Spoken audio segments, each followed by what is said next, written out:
Assalomu alaykum, qaynog'izda ashaddiy obunachilar. Xudo xohlasa sizlarga bugun ekan pechkani qanday yoqish. Xo'p, narxiga keladigan bo'lsak, shu turishi 1.100.000 so'm.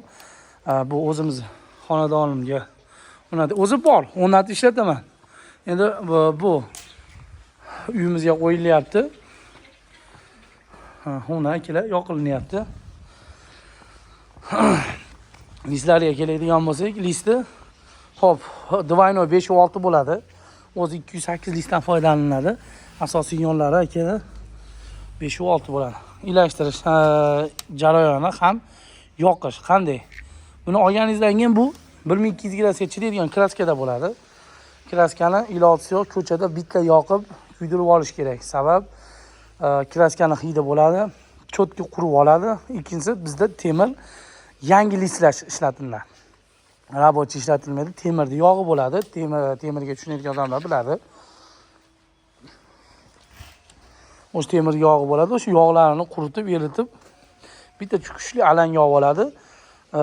Qizib, o'sha tutasi to'xtaydi, keyin uyga, xonadonga olib kelib yoqsa bo'laveradi.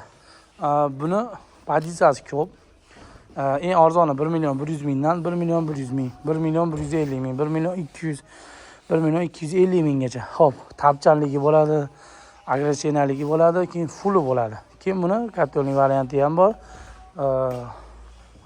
Bo'ladi. Aytib o'tgandek, cho'yandan bo'ladi. Juda ko'p odam so'radi. O'zi meni fikrim frut yaxshi, frut bo'lsalar, shuna darajada qalinlik, to'liq temir bo'ladi. Вообще baquvvat temir bo'ladi, ancha-muncha ishtimo bo'lmaydi.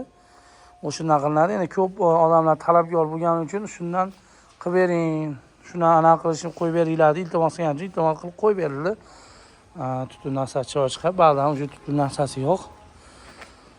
Pastda nomerlarni qoldiramiz, like podpiskani unutmaymiz. Sog' bo'lasizlar.